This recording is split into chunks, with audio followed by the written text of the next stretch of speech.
আসসালামু আলাইকুম রহমতুল্লাহ বারাকাতু।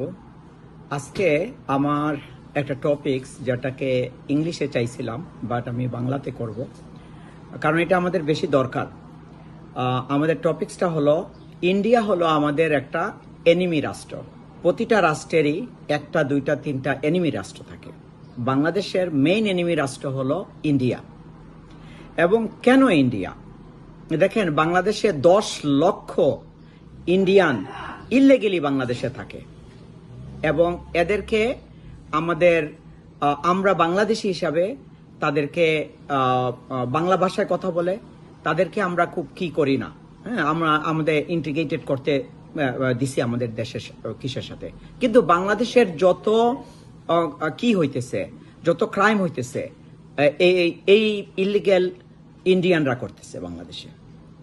তারপরে বাংলাদেশের ওই যে বর্ডারে এই কি যেগুলা ওই ইন্ডিয়ার যে কি থেকে ইন্ডিয়া থেকে এসে, ইনক্লুডিং ইন্ডিয়ান সোলজার, হ্যাঁ, ওরা বাংলাদেশে গরু চুরি করে, ছাগল চুরি করে, মুরগি চুরি করে, তারপরে ওই যে দর্শন করে, তারপরে ইয়াবা বিজনেস করে, এগুলো সবগুলো। আর বাংলাদেশের মধ্যে যে ইন্ডিয়ানগুলো আছে, এগুলা বাংলাদেশের যত ক্রাইম আছে, আপনি চুরি, ছাচ্চুরি, পকেটমার, ডাকাতি, তারপরে খুন, রাহাজনি, সব কিছুর মধ্যে এগুলা জড়িত। এই এনিমি কান্ট্রির কিগুলাকে দেশ থেকে বাইর করে দিতে হবে। যদি আমরা দেশ থেকে বাইর করে না দিতে পারি, আমরা শান্তিতে থাকবো না। আর তাদের সহযোগী হলো সব আওয়ামী লীগাররা, যেগুলা আওয়ামী লীগ করে। হ্যাঁ, ওরা কি কারেক্ট হয়েছে? ওদের মধ্যে কোনো হোয়াটসোএভার কোনো কি আছে, মানে গিলটি ফিলিংস আছে? নাই, ওদের মধ্যে থাকবে না। এবং আমি আবার বলবো, এই যে বিএনপির যারা আছে, আমি নিজে বিএনপি করতাম, কিন্তু করি না কেন? ওই বিএনপি আর এই বিএনপি সেম না। বিএনপির যে মানুষগুলো আছিল, ওরা মধ্যপন্থী মানুষ ছিল। ওরা ওরা যেন ফেরেস্তা এইভাবে না, ওরাও চুরি করতো, কিন্তু মানে ওই যে ছিটকাচুর কি না ইত্যাদি ইত্যাদি কিছু কি ছিল, করাপশন ছিল, এইগুলো ছিল বাংলাদেশে। হ্যাঁ, ওই যে বিএনপির সময় ছিল। কিন্তু এইভাবে না, আওয়ামী লীগ থেকে যেগুলা শিখছে, আওয়ামী লীগের সাথে যেগুলা ঘোরাফেরা করতো, ওগুলা সবগুলা পুকুর চুর হয়ে গেছে। তো আমি বলবো যেটা, যেন বাংলাদেশের ফার্স্ট আইডেন্টিফাই করা দরকার এবং ডিক্লেয়ার করা দরকার, বাংলাদেশের এনিমি রাষ্ট্র হলো ইন্ডিয়া। বাংলাদেশের যতটা বুলেট তৈরি করা হবে, বুলেটের আগায় শত্রুর নাম লেখা থাকবে, ইন্ডিয়া লেখা থাকবে।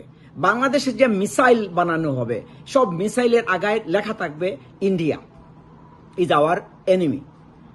তো এইভাবে যখন বাংলাদেশ দাঁড়াবে, ওদের বাপের ক্ষমতা নাই এইভাবে কথা বলতে ওদের সাথে। কারণ হলো, ওরা ওই যে ছোট জাত, মানে ছোট লোক। ওয়ার্ল্ডের প্রতিটা মানুষ ওদেরকে ঘৃণা করে। কেন ঘৃণা করে? কারণ হলো ওদের বিহেভিয়ারের জন্য। ইন্ডিয়াতে ভালো মানুষ নাই ওইটা বলতেছি না, ইন্ডিয়াতে অনেক ভালো মানুষ আছে, কিন্তু তাদের সাহস নাই। তো বাংলাদেশ, আমি মনে করি আমরা তাদের দেশের ভিতরে কি হইতেছে কি না হইতেছে আমরা জানি, সারা দুনিয়া জানে। হ্যাঁ, তাদের দেশের মাইনরিটিটা কিভাবে আছে আর আমাদের দেশের মাইনরিটিটা কিভাবে আছে। আমাদের দেশের মাইনরিটিরা proud minority, except those India থেকে যেগুলো আসছে, ইন্ডিয়ান। তো আমি বলবো যেটা, দেশের আপাম জনগণ স্টার্ট করেন, কিপ আই ওপেন। এই ইন্ডিয়ান দালাল আর ইন্ডিয়ান যেগুলা ইন্ডিয়া থেকে বাংলাদেশে আসছে, আইসা থাকতেছে, ওদেরকে এখন লাথি মেরে বাইর করে দেওয়া ইন্ডিয়া থেকে, বাংলাদেশ থেকে। তাদের কত সাহস! হ্যাঁ, বাংলাদেশে এসে ক্রাইম করতেছে মানুষ, তারপরে তাদের সাথে সহনশীলতা দেখাইতেছে। বাংলাদেশের মানুষকে খারাপ করতেছে, তারপরে তাদেরকে মানে কি করতে চাইতেছে, মানে কিছু বলতেছে না। আমি মনে করি বাংলাদেশ থেকে যে ইলিগ্যাল ইন্ডিয়ান যেগুলো আছে, ওগুলোকে অফিসিয়ালি বাংলাদেশ থেকে বাইর করে দেওয়া। এবং আমি মনে করি এটার উদ্যোগ বাংলাদেশি যারা দেশপ্রেমিক বাংলাদেশি হিন্দুরাই এটার ইনিশিয়েটিভ নেবেন। মুসলমানরা তাদের সাথে সাহায্য করবেন। আমরা বড় হইছি, আমাদের বন্ধু বান্ধব, হ্যাঁ, আমাদের মধ্যে কি নাই, ওই যে এই প্রবলেম নাই যে কে হিন্দু কে মুসলিম কে খ্রিস্টান। বাংলাদেশের এই প্রবলেম নাই, কোনোদিন ছিল না। আমি বড় হইছি, আমার গুড বন্ধু বান্ধব যারা আছে তারা হিন্দু, আমাদের মধ্যে কোনো কি নাই, and we are proud.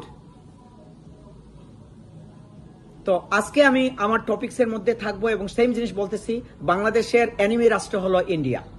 ইন্ডিয়াকে আমরা প্রতিহত করব। Believe me, tell them to come to fight with us.